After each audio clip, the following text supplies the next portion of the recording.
Salut tout le monde, bienvenue sur notre tutoriel basique pour la régression logistique.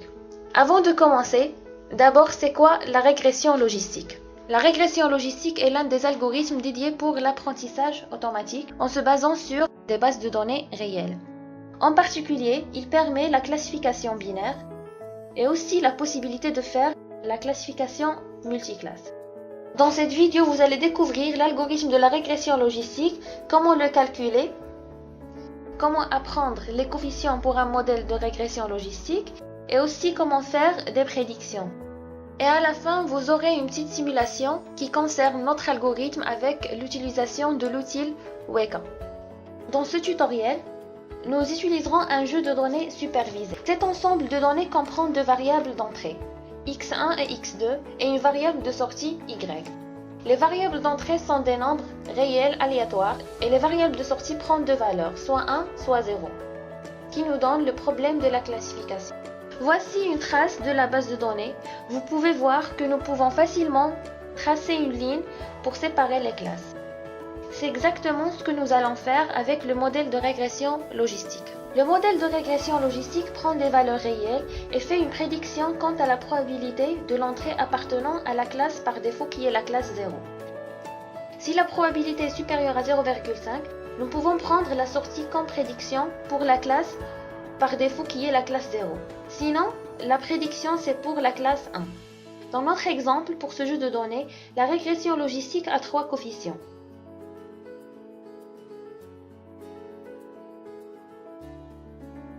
Pour calculer la prédiction, on commence par assigner 0 à chaque coefficient et calculer la probabilité de la première instance de formation qui appartient à la classe 0.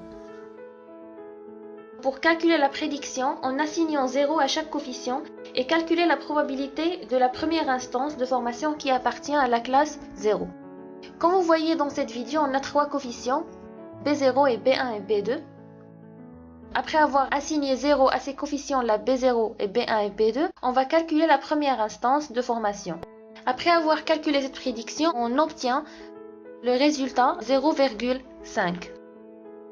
Nous pouvons aussi calculer des nouvelles valeurs de coefficients en utilisant une équation de mise à jour simple. Pour calculer des nouveaux coefficients, on va prendre la valeur alpha qui doit être comprise entre 0,1 et 0,3. Dans notre exemple, on va utiliser la valeur de 0,3.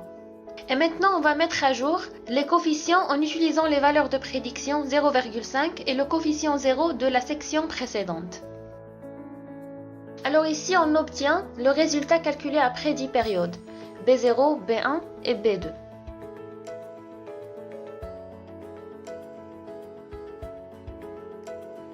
Alors ce tableau nous montre les 10 résultats des données traitées. Avec cette procédure simple, nous pouvons convertir toutes les sorties en valeurs de classe. Si la sortie de la prédiction est inférieure à 0,5, alors la sortie nous donne 0. Sinon, la sortie sera 1. Pour trouver le taux de la précision, on utilise la formule suivante. Nombre de prédictions correctes sur nombre de prédictions faites, fois 100, et pour notre cas, c'est 10 sur 10 fois 100, ce qui nous donne 100%. Et c'est un résultat parfait. Maintenant, on passe à la partie du test. Alors pour cela, on aura besoin de télécharger le logiciel Eclipse IDE et aussi l'outil Weka API. Pour le jeu de données utilisé dans ce test, on a pris la base de données Breast Cancer. La base de données qu'on va utiliser, c'est sous format ARFF, puisque Weka n'accepte que cette extension. Alors le fichier ARFF est un fichier texte ASCII qui contient une liste d'instances qui partagent un ensemble d'attributs. Alors les données du fichier ARFF contiennent 2 sections ressemblent à ceci. Alors la première section contient un jeu de données de notre base, c'est un ensemble d'attributs avec leur type.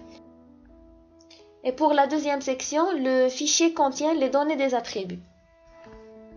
Maintenant on passe à la partie du test ou bien de la démonstration de la régression logistique. Après avoir lancé Eclipse, on va créer un nouveau projet. On va le renommer Logistique Projet.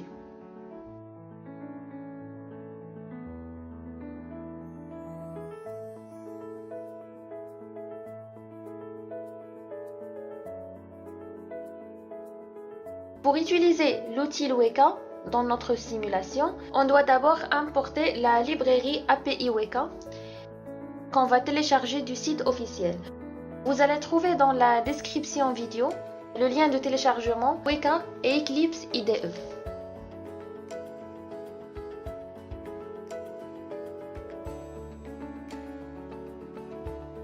Maintenant, on va ajouter notre fichier jar qui existe déjà sur notre dossier.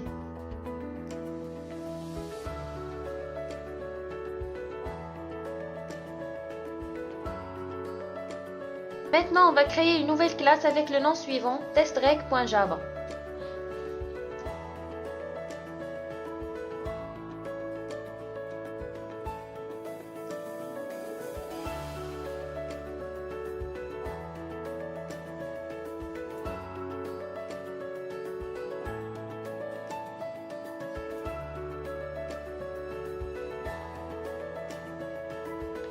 Dans cette classe, on va instancier la classe DataSource. Cette classe va prendre en paramètre le chemin de notre fichier à RFF.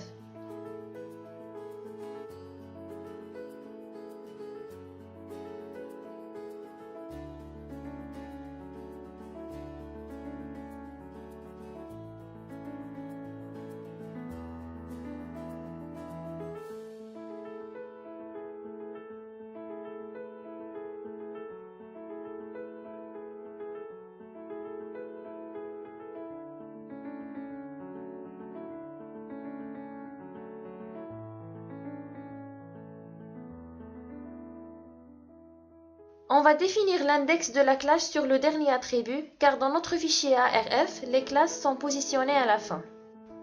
Après, on va créer le classificateur pour construire le modèle dans cette classe avec la méthode logistique. Cette méthode, c'est dédié pour la construction et l'utilisation d'un modèle de régression logistique multinomial avec un estimateur d'arrêt. Et pour évaluer le modèle déjà construit, on utilise la classe évaluation qui prend comme paramètre notre dataset. Ensuite, pour faire l'évaluation avec les données de test, on va refaire la même chose pour ces derniers. Et à la fin, on va évaluer notre modèle avec la méthode EvaluateModel de l'objet évaluation. Et pour afficher les données des résultats du test, on va utiliser la fonction toSummarizedString. Et à la fin, on affiche la matrice générale de confusion. Voici le résultat. Donc après avoir exécuté le code, le résultat trouvé c'est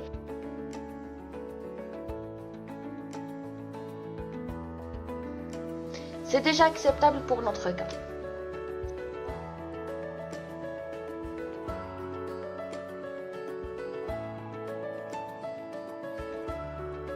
Pour faire des prédictions, on ajoute le bout de code suivant. Ce code va parcourir le nouveau jeu de données et faire des nouvelles prédictions. Utilisant une boucle de taille des données de test, on obtient une double valeur de classe pour l'instance en cours. Après, on fait appel à la méthode classifyInstance qui retourne une double valeur pour la classe.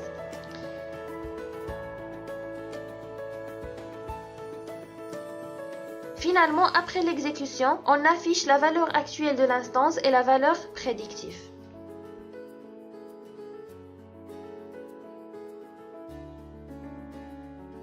Et pour enregistrer notre modèle, on utilise la méthode write de la classe serializationHelper qui prend en paramètre le chemin d'enregistrement de notre modèle.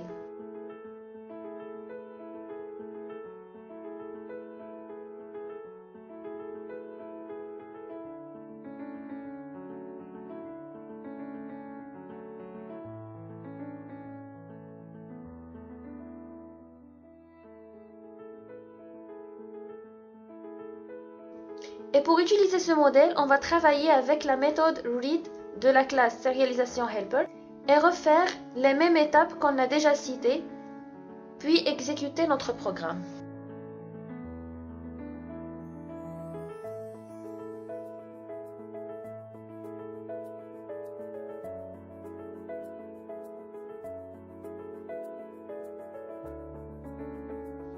Maintenant, on est arrivé à la fin de notre vidéo.